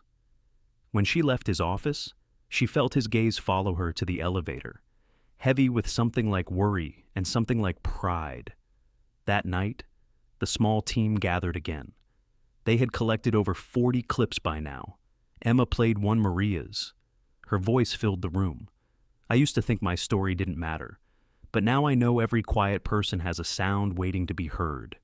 When it ended, the room was still. Emma looked at them all. "They can delete files," she said softly, "but not memory, not truth." Evan glanced at her. "So what do we do?" She smiled, just barely. "We make it impossible to silence." The next day, a private site appeared online, no company logos, no identifiers. Just a white page with 2 words in black letters, True Voices. The videos began appearing there one by one, uploaded from anonymous accounts, not for fame, not for protest, just to exist. Within 48 hours, people outside the company began finding it, sharing it, commenting. The stories spread again, quieter this time, but deeper. And when HR sent another warning, Emma didn't flinch. She printed the email, pinned it to her wall, and wrote across it in blue ink proof. That week, the group began documenting everything: copies of messages, records of interference, deleted memos. They knew what they were building. Now it wasn't just a website, it was a case. But even in the weight of all that defiance, there were moments of tenderness, small laughter between meetings, coffee shared between exhaustion and hope, a sense that, for the first time, they were fighting with something instead of against everything. One night, when everyone had left, Emma stayed behind. She opened the newest upload, a young janitor telling his story in broken English. "I clean floors," he said, looking straight into the camera. "But every day, I hear people talk about shining. I think maybe I shine too." Emma smiled through tears she hadn't expected. "You do," she whispered. "You all do." She closed the laptop slowly, letting the hum of the screen fade into quiet. Outside, the city was dark, but not empty. She knew what would come next: the confrontation, the exposure, the reckoning. The system would strike back harder. It always did when truth found a way to speak. But for now, she let herself breathe in that stillness. She thought of Luke again, signing the word courage, not loud, not fast, just steady. And she realized this wasn't rebellion. It was restoration, a return to what should never have been lost. The clock ticked softly behind her. She turned off the lights, walked down the hallway, and whispered into the empty air. "We're not done." Somewhere deep in the building, the servers hummed a low, persistent sound, almost like a heartbeat. The night she decided to send the files, the rain came down hard, thin, unending, like a city whispering secrets against the glass. Emma sat by her kitchen table, a single lamp spilling soft light over her laptop. On the screen, the folder blinked: documents, internal records. Every file had a name. Every name had a face. Every face, a story someone had tried to bury. Her cursor hovered over the email draft. The address at the top was that of a journalist she'd met months ago, a quiet woman named Claire Mendez, who'd once written an investigative piece about corporate ethics and disability rights. Claire had asked Emma for coffee once, after her speech went viral. They had talked not as reporter and source, but as two people who believed that stories could change systems. Emma typed just one line in the message: "I think it's time you saw this." She attached the files, clicked send, and closed the laptop slowly. The sound of the rain filled the silence that followed. For the first time in weeks, she slept. When she woke the next morning, the world had shifted. It began quietly, a phone vibrating before dawn. Claire's message: "We need to talk. It's bigger than we thought." By noon, the first draft of the article was taking shape. Claire had verified every file, spoken to several employees, cross-checked timelines, internal memos, and digital trails. Emma didn't help write the story. She just answered the questions, careful and precise. She didn't want revenge. She wanted light. A week later, the headline appeared across the front page of the Chronicle, bold, unflinching, the culture of silence inside Silverline Media. It began with one sentence that hit like a pulse. In a company built on communication, silence has become its most powerful weapon. The article detailed everything: the deletion of true voices, the internal pressure to suppress employee expression, the threats disguised as procedural warnings, even the subtle retaliation faced by those who supported Emma's project. It was not a smear piece. It was patient, factual, human. Within hours, it spread. Emails flooded Silverline's inboxes. Reporters camped outside the building. Social media caught fire with hashtags calling for transparency. Former employees began speaking out, confirming parts of the story. And by evening, investors were calling for an emergency board meeting. Inside the office, the air felt heavier than glass. Emma arrived to find people whispering again, but differently this time. Some nodded at her quietly, almost in gratitude. Others avoided her eyes. A few, the ones who had mocked her, looked at her as if she'd set off an earthquake they didn't know how to survive. By noon, Vanessa's office door was closed. HR meetings ran back to back.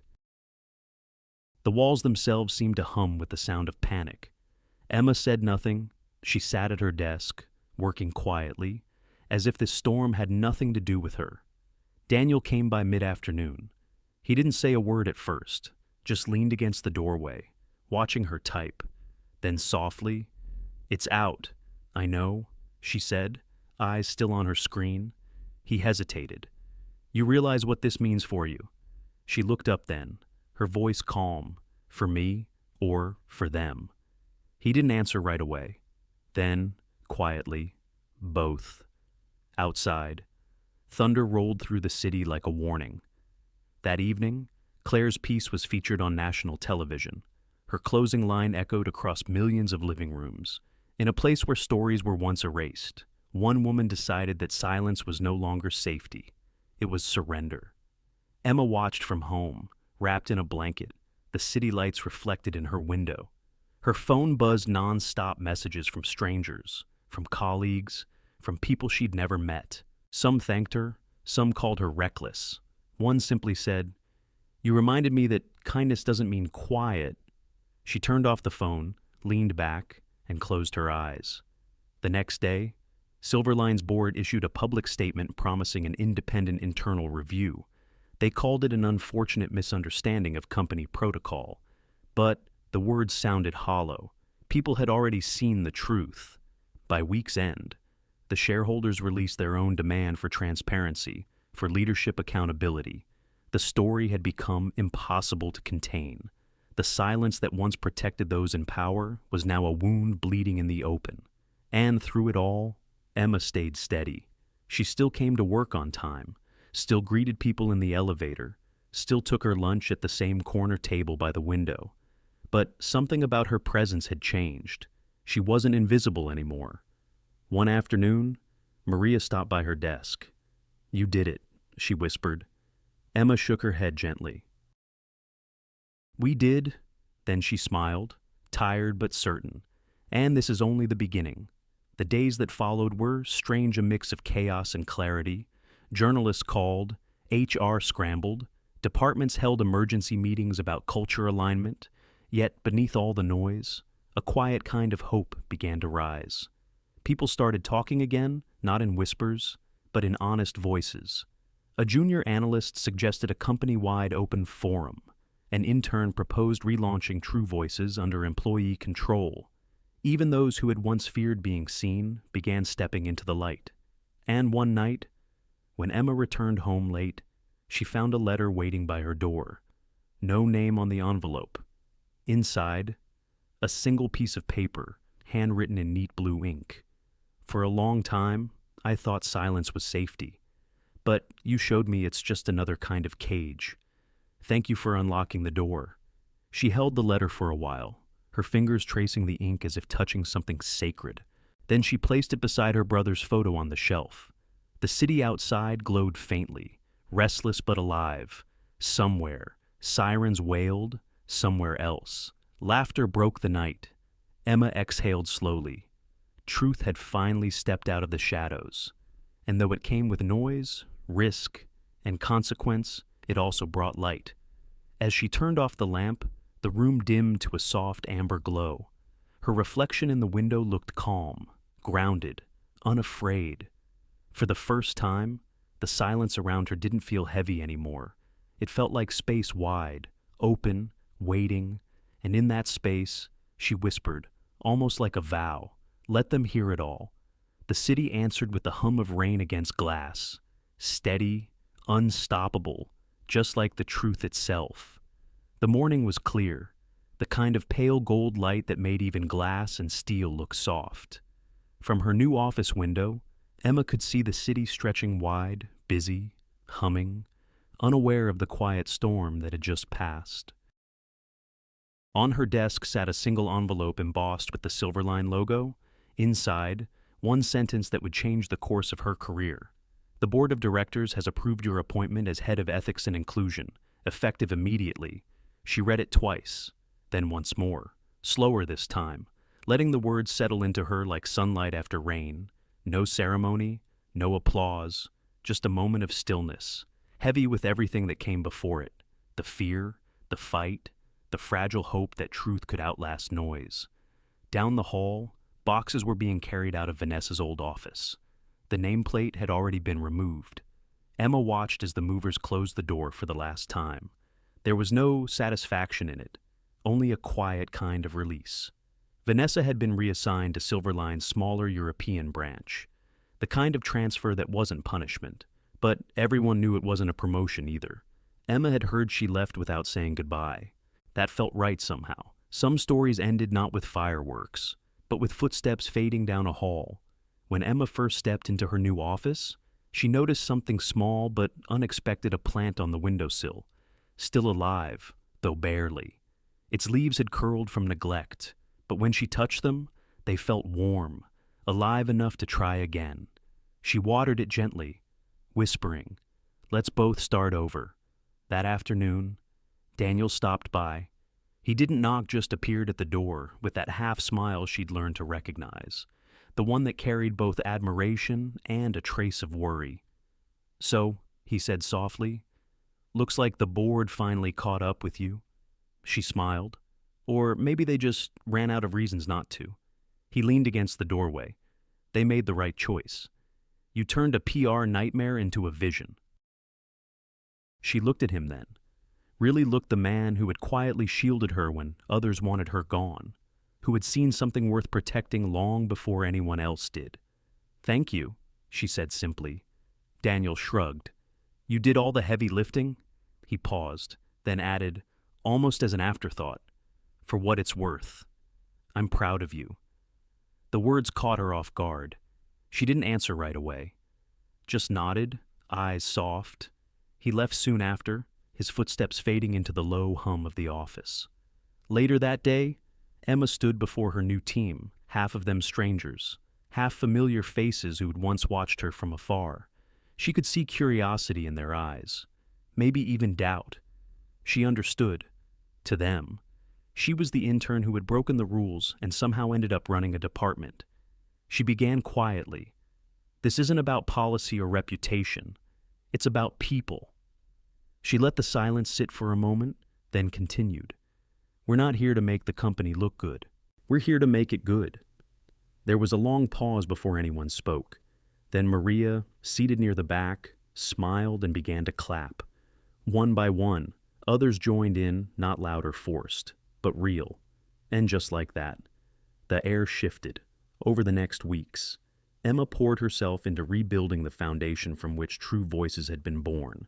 She created new programs focused on inclusion, not as a corporate checkbox, but as a human promise. She brought back the idea of employee storytelling, this time officially sanctioned, yet still raw, still honest. The first session she hosted was small, 10 people in a circle, a camera recording quietly in the corner. Emma didn't lead with speeches or strategy. She just said, "Tell me what you wish someone had listened to sooner." The stories that followed were simple, real. A single mother who felt invisible in management meetings, a marketing director who confessed he didn't understand disability inclusion but wanted to learn, a young intern who said, "I didn't think anyone cared about what I thought until this moment." Afterward, Emma sat alone in the empty room, lights dimmed, and let the echo of those voices fill her chest.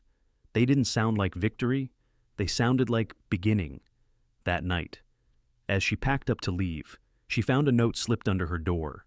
It wasn't signed, but she knew the handwriting immediately. "When you first stood up for that guest in the lobby, I saw something most people miss. You didn't act out of courage, you acted out of kindness.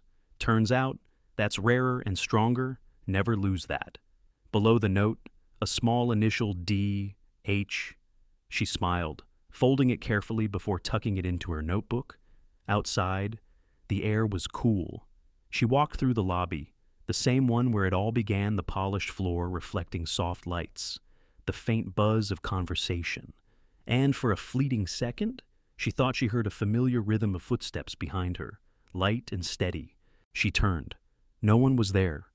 But in her mind, she could almost see him, Andrew Lowell, the man whose quiet presence had started everything. She remembered his hand signing that first thank you, his eyes kind, his silence full of understanding. Now, as the automatic doors slid open, Emma paused for a moment on the threshold. The city stretched before her, alive and unafraid. A soft breeze brushed her face. Somewhere deep inside, she felt Luke's voice not in words, but in warmth. "You did it," it seemed to say. Emma smiled, the kind that comes from peace, not triumph. The lights from Silverline glowed behind her, no longer a fortress, but a beacon. As she walked toward the street, her reflection flickered across the glass, no longer the shy intern, no longer the silenced one, just Emma Clark, the woman who taught a company how to listen.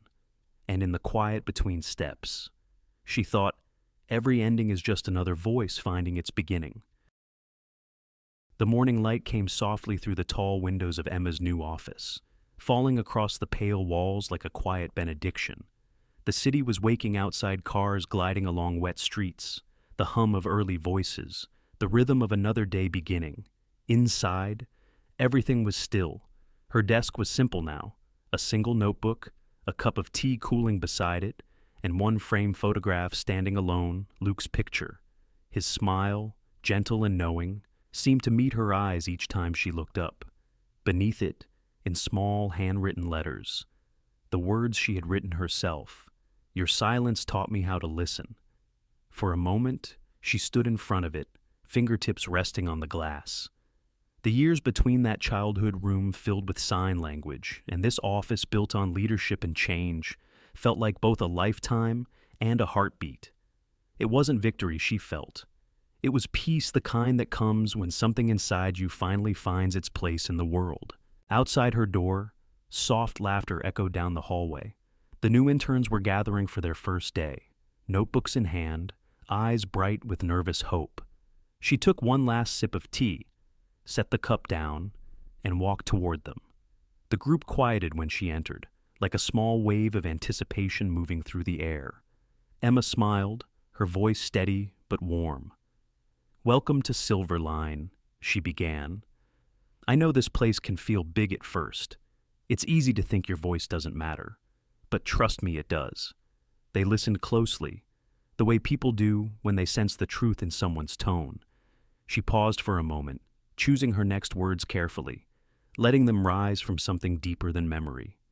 "If anyone ever tells you that you talk too much," she said softly, "keep talking, because somewhere, someone needs to hear exactly what you have to say." A quiet settled over the room. Some of them smiled.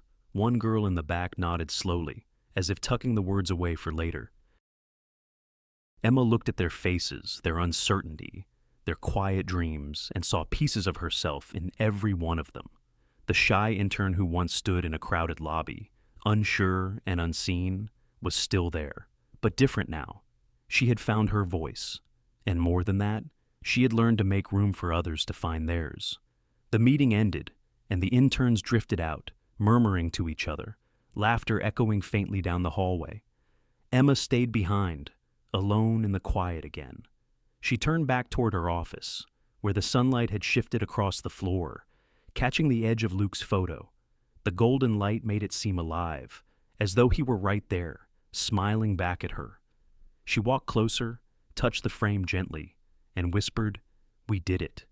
Luke." There was no reply, only the soft hum of the city beyond the glass. But something in her heart answered a stillness that felt like gratitude. For a long time, she stood there, breathing in the silence. It no longer felt empty. It felt full of stories, of people, of all the voices that had finally been heard. The sun climbed higher, filling the room with warmth. Papers on her desk fluttered lightly in the breeze from the half-open window. She smiled, letting the sound of the world mingle with the quiet inside her. In the distance, church bells began to ring, the slow, steady kind that mark the hour, but also sound a little like hope. Emma took a deep breath and exhaled. She didn't think about battles or headlines or the things she had endured. She thought only of what came next, of the people she could help, the spaces she could open, the stories still waiting for a voice, and maybe, somewhere far beyond that morning sky. Her brother was smiling. She picked up her pen, opened her notebook, and wrote just one line at the top of the page, "Begin again with kindness." Then she looked out the window, where sunlight spilled across the city like a promise.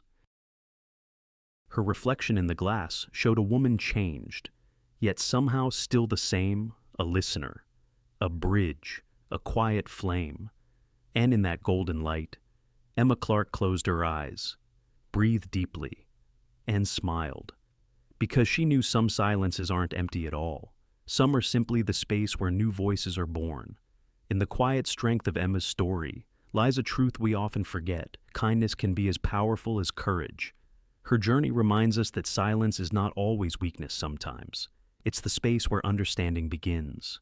We live in a world that speaks loudly, often without listening. Yet true change, the kind that heals and unites, starts when we dare to listen to others and to the small, steady voice within ourselves. Emma didn't fight with anger. She led with empathy. She turned loss into purpose and judgment into dialogue. Through her, we see that dignity isn't given by title or power. It's found in how we treat those who cannot speak for themselves. In our later years, we come to see that influence doesn't come from being the loudest in the room, but from the gentleness that makes others feel heard. Whether in a family, a community, or a workplace, the message remains the same when we listen with compassion and speak with honesty. We create spaces where humanity can breathe again. Sometimes, all it takes to change the world is one voice that refuses to stay silent for the right reasons. Thank you, dear friends, for spending your time with this story. If Emma's journey touched your heart, reminded you of kindness, or helped you see the quiet power of understanding, please take a moment to let us know. Your support keeps these stories alive. Don't forget to like, share, and subscribe to Shining Stories so more hearts can be reached, more voices can be heard, and more light can find its way into the world. Until next time, may you listen deeply, speak gently, and always believe in the goodness that still lives within us all.